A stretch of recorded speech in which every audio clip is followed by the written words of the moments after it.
Olá, pessoal. Quero desejar a você uma excelente semana. Nós estamos hoje no nosso estudo número 4, na semana 4. Então, estamos seguindo no livro de João e tem sido um tempo muito bom estar junto com você, compartilhando sobre momentos importantes dentro do livro de João, coisas que nós podemos aprender com a palavra do Senhor e realmente receber Jesus nas nossas casas, né? Que é o nosso tema geral. Então, vamos lá.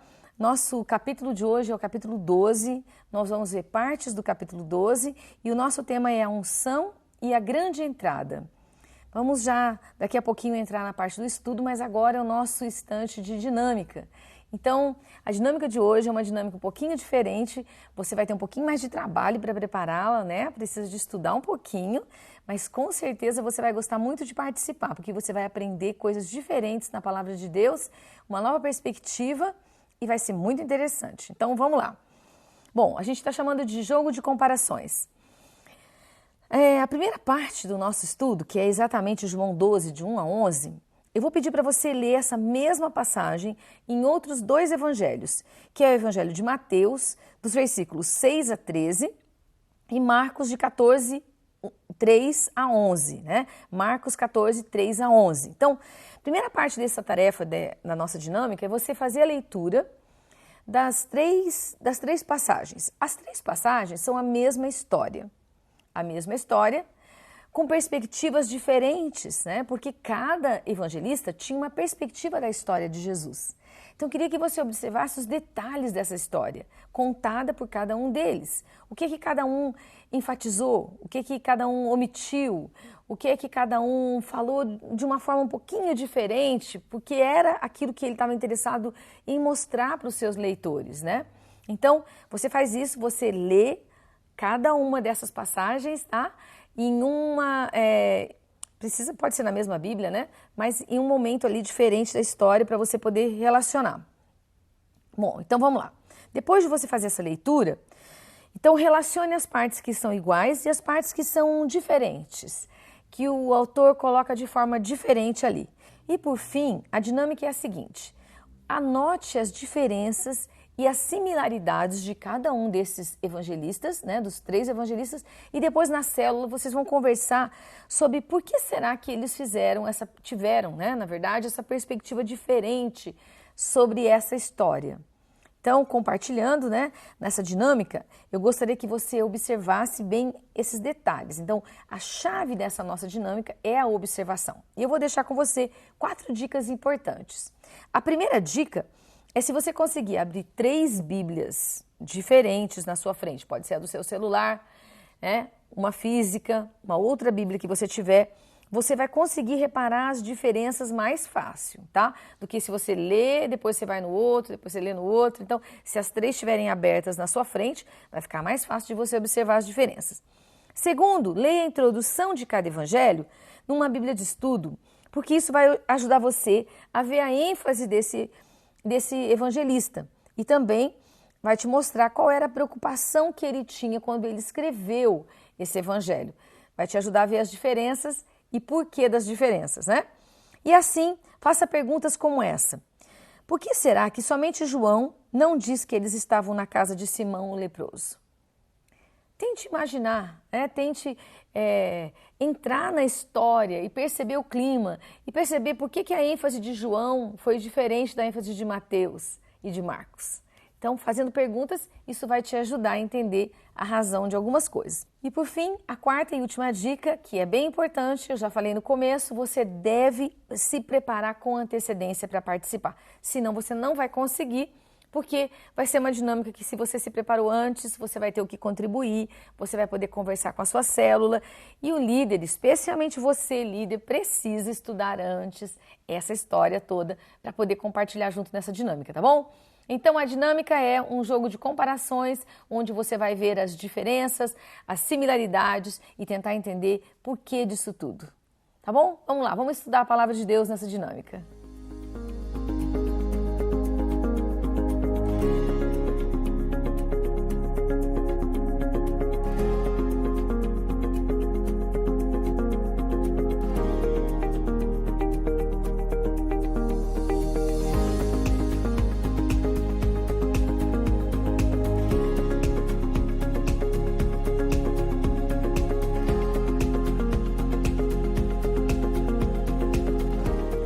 agora a nossa reflexão. Olha só, vamos seguir então dentro desse mesmo texto de João, capítulo 12, e eu quero deixar com você apenas algumas coisas para a gente compartilhar um pouquinho a mais para observar aqui, né?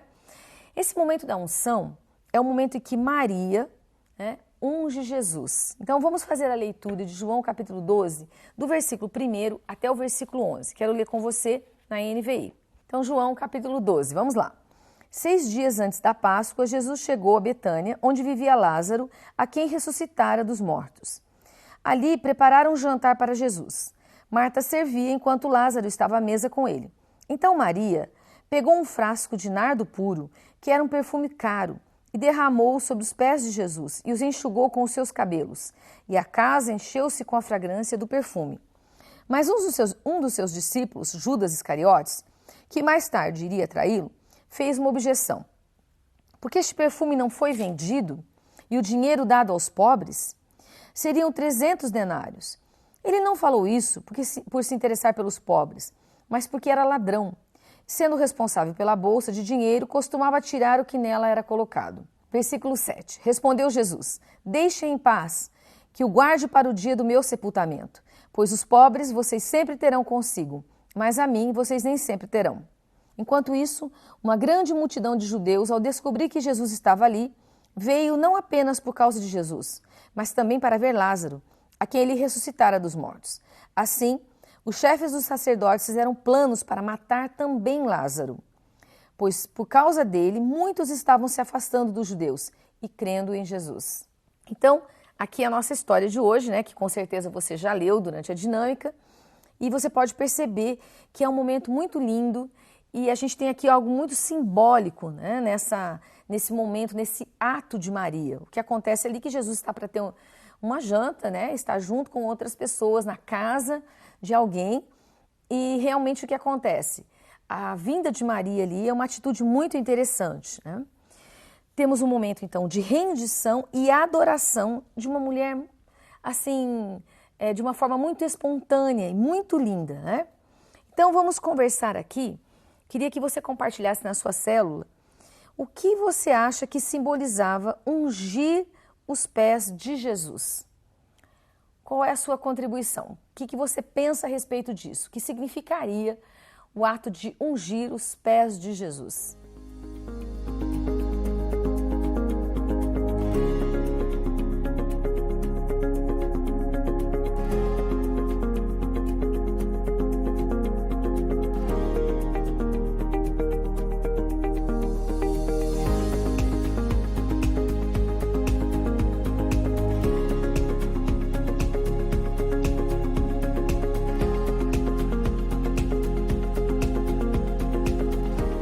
Contrapartida a esse momento tão especial em que Jesus foi ungido, né?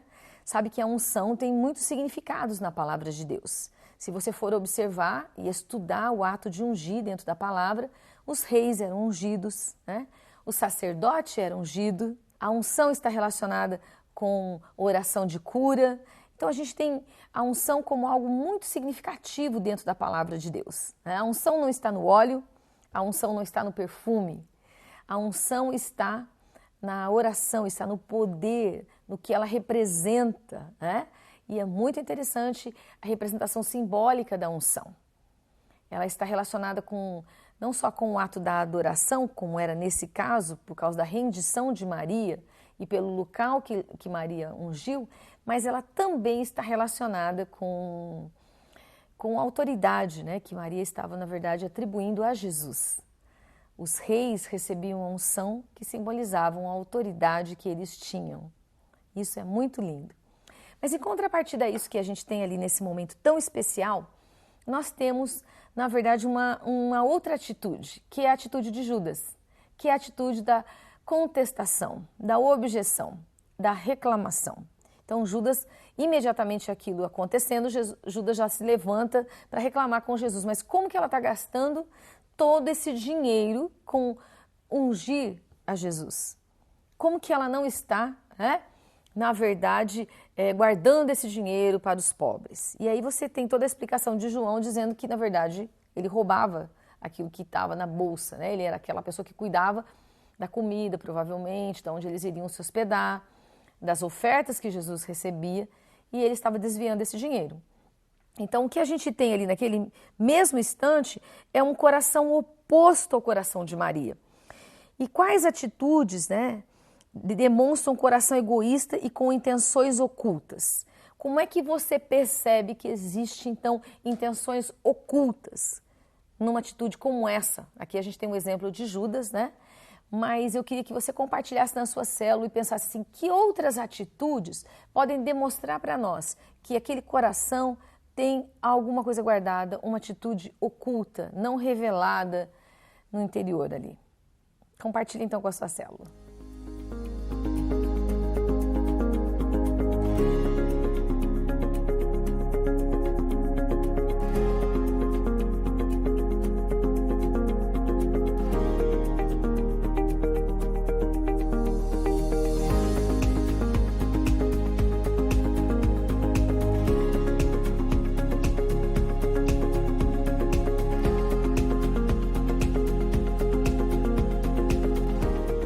Vamos lá para a segunda parte do nosso estudo de hoje, a partir do versículo 12 até o versículo 19, e eu quero ler com você que é o momento da entrada de Jesus em Jerusalém. É um momento muito lindo e muito importante. Então vamos lá. No dia seguinte, a grande multidão que tinha vindo para a festa ouviu falar que Jesus estava chegando a Jerusalém. Pegaram ramos de palmeiras e saíram ao seu encontro gritando: Hosana, bendito é o que vem em nome do Senhor, bendito é o Rei de Israel. E Jesus conseguiu um jumentinho e montou nele, como está escrito: Não tenha medo, ó cidade de Sião. Eis que o seu rei vem, montado num jumentinho. A princípio, seus discípulos não entenderam isso. Só depois que Jesus foi glorificado, eles se lembraram dessas coisas que estavam escritas a respeito dele e lhe foram feitas. A multidão que estava com ele quando mandara Lázaro sair do sepulcro e o ressuscitara dos mortos, continuou a espalhar o fato. Muitas pessoas, por terem ouvido falar que ele realizara tal sinal milagroso, foram ao seu encontro. E assim, os fariseus disseram uns aos outros: Não conseguimos nada. Olhem como este mundo todo vai atrás dele. Bom, então agora, o que a gente tem aqui, né, é esse trecho de Jesus chegando, montado num jumento, sendo recebido com muitas honras em Jerusalém. E observamos também que nós temos referências ao Antigo Testamento, ou seja, Jesus cumprindo aquilo que ele veio fazer sobre a terra, cumprindo as profecias que apontavam para o Messias. E a gente tem aqui duas passagens bíblicas, que é Salmo 18, versículos 25 e 26, e também Zacarias 9, versículo 9. Ambos os textos, então, se referem a Jesus como o rei que estava sendo aguardado, esperado, o rei que seria o rei de todos os judeus, que dominaria toda a nação. Claro que não da forma como os judeus esperavam, não da maneira política, da maneira natural que os judeus esperavam. Porque Jesus não veio para ser o rei natural. O reino de Jesus não é um reino deste mundo, é um reino do nosso coração, é um reino que começa no nosso interior, nas nossas vidas, né? E aí vai se estender sobre toda a terra. Então, Jesus não veio para impor algo do exterior para o interior. O que a gente vê com muitas ideologias, né? Hoje em dia, muitas pessoas tentando transformar o mundo através de uma imposição que começa do exterior para o interior. E isso não funciona. Por que não funciona? Porque Jesus mesmo diz que do nosso coração é que procedem as coisas ruins, que saem pela boca, né? Então, não adianta você tentar transformar alguém de fora para dentro, mas de dentro para fora. Então, o que a gente observa aqui é que Jesus veio estabelecer um reino que se inicia no nosso coração. E isso é algo muito importante que eu quero chamar a atenção aqui. Queria que você detalhasse na sua célula sobre o poder de um rei e quais são os atributos de um rei. O que é que você, quando você imagina, quando você fala de um rei, né? Hoje ainda alguns países no mundo ainda têm o reinado de alguém, né? E a gente muitas vezes fica tão assim maravilhado, né? Pensando que possa existir ainda reis sobre a terra. Por que isso nos fascina tanto, né? É muito interessante o fato de nos fascinar isso e quantas pessoas seguem toda essa história, né? Por exemplo, da rainha da Inglaterra, né? Por que a gente sente esse fascínio? Porque existe qualidades que a gente espera de um rei. E é isso que eu queria que você compartilhasse na sua célula. como é que você enxerga um rei? Como é que um rei deveria ser? Vamos lá.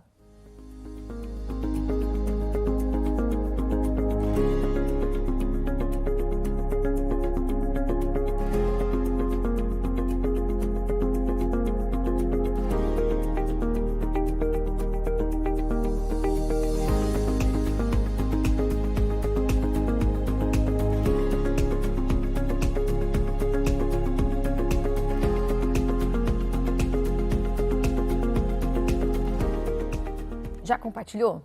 Isso é muito legal, né? Pensar sobre Jesus como nosso rei, cumprindo todas as profecias a respeito dele. Um rei messiânico, o rei salvador. E eu sei que nesses dias, né, nós estamos vivendo no meio de tantas turbulências, de tantas coisas, e nós podemos muitas vezes imaginar que as coisas possam estar fora do controle desse rei, possam estar fora do domínio desse rei. Mas eu quero te lembrar que esse rei continua tendo o domínio e o controle de todas as coisas. E se você olhar para o rei, esse rei vai sustentar a sua vida, você vai perceber, você vai conseguir ver o domínio dele sobre todas as coisas. Cuide da sua perspectiva, cuide do seu coração. Amém? Quero deixar isso com você nesse momento especial aqui. Mas vamos para a nossa aplicação, que nós estamos chegando já aqui, né, nesse momento. E na aplicação eu queria conversar com você sobre a palavra Hosana, que a gente tem aqui no texto. A palavra Hosana significa salve ou salva-nos. Essa é a palavra original, que significado dessa palavra no original. Mas ela, na verdade, acabou se tornando uma exclamação de louvor. E mesmo nos dias de Jesus, né? Era como uma exclamação de louvor. Mas é muito interessante o significado dela. É como se todo o povo estivesse naquele instante gritando para Jesus: ó Jesus, salva-nos! Ó, salva-nos, ó grande rei, né? E é tão maravilhoso e tão lindo isso. Nós já alcançamos a salvação pelo sangue do Cordeiro. Mas a nossa salvação ainda precisa ser desenvolvida. É isso que a palavra de Deus nos diz. Que eu e você alcançamos a salvação no Senhor quando confessamos Jesus Cristo como nosso único Senhor e Salvador. Mas a nossa salvação precisa ser desenvolvida. O que significa isso? Significa que existem áreas da nossa vida que precisam ser rendidas ao domínio de Jesus. Talvez, né, muitas áreas do nosso temperamento, do nosso egoísmo, da nossa carnalidade, talvez vícios, talvez sentimentos, talvez muitas áreas que nós muitas vezes ainda não colocamos debaixo do domínio de Jesus. E essas áreas ainda estão sob o domínio da nossa mente, do nosso coração, da nossa carne, da nossa vontade pessoal. Então é um grande desafio isso, né? Então eu queria que você tirasse um tempo agora com a sua célula e você orasse e clamasse pelo quebrantamento, pela rendição que vem do Espírito Santo, porque é o Espírito Santo quem convence os nossos corações do pecado. Então eu queria que você agora, junto com a sua célula, orasse, convidando o Espírito Santo a vir sondar o seu coração. Quais áreas da nossa vida ou da sua vida, né? Você precisa entregar e render ao Rei dos Reis, Senhor dos Senhores, que Ele possa nos salvar. Amém? Vamos para os nossos avisos. Então, quero convidar você a seguir de novo conosco, né?